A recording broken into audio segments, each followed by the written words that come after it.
This report is from KHQ in Washington, local news affiliate down there. It says, there's no question that Shane Goldsby assaulted and killed Robert Munger inside the Airway Heights Correctional Center. The question is, why were they assigned to live together in the same prison cell? Munger, a 70-year-old convicted child rapist, died after Goldsby hit Munger in the face and head about 14 times, stomped on his head at least 4 times, and kicked a couple more times before walking away and being taken into custody by correction guards. Munger was convicted on multiple child molestation charges in 2019. He was sentenced to 43 years in prison.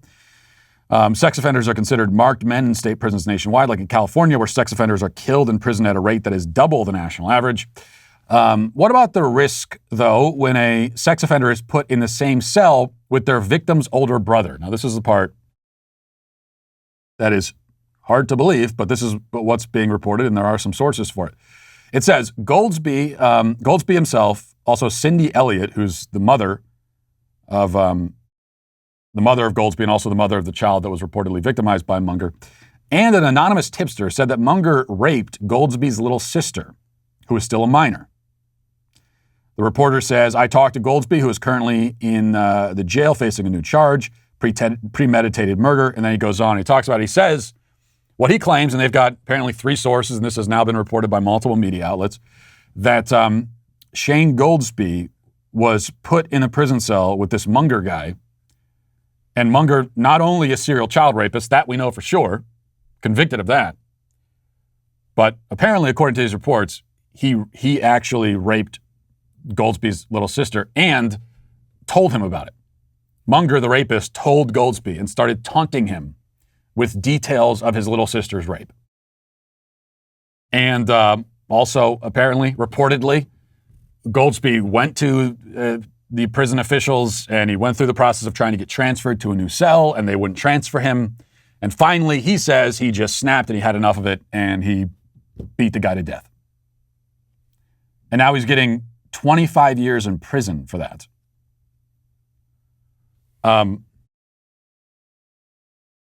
This is sort of an easy case for me to adjudicate personally, because even without the detail of this guy raping Goldsby's little sister, even taking that aside, I wouldn't give him 25 years in prison. Even if he was just sort of generally angry and upset that this man is a serial child rapist, I'm not giving you 25 years in prison for that. I mean, if anything, I'm thinking about an early release because of that. And I again, that is also not a joke. I kind of mean that sincerely. This is why, and if you don't like it and you say, well, we can't have vigilante killings and stuff like that in prison, and I mean, and you're right, from a reasonable perspective, you can't have that for the sake of the safety of everyone in the prison, not the child rapists, but everyone, including the prison guards. You can't just, allow the inmates to kill each other willy-nilly in the prison yard. But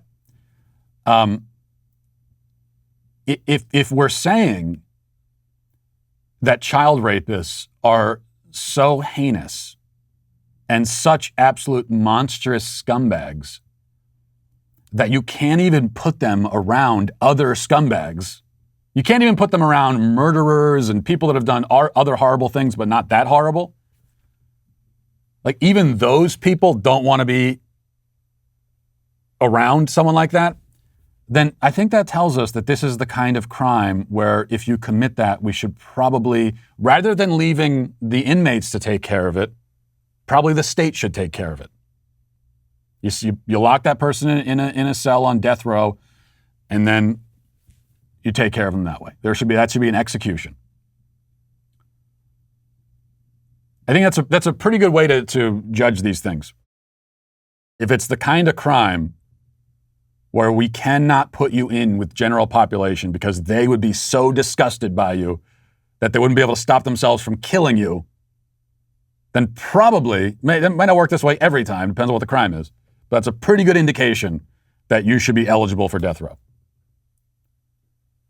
It is crazy to me that even in states where we still have capital punishment, in no state that I'm aware of can you be executed for simply raping a child.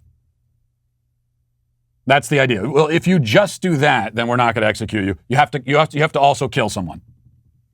As long as you haven't killed anyone, then you're not going to be eligible for death row. So you could have someone who murdered one person. They go on death row. I'm fine with that. And then you could have someone else who, let's say, raped 40 kids. No death row for them because everyone physically survived it.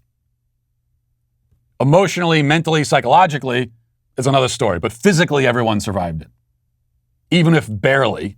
And that's not going to be eligible for death row. That, to me, doesn't make any sense. There's no justice in that whatsoever.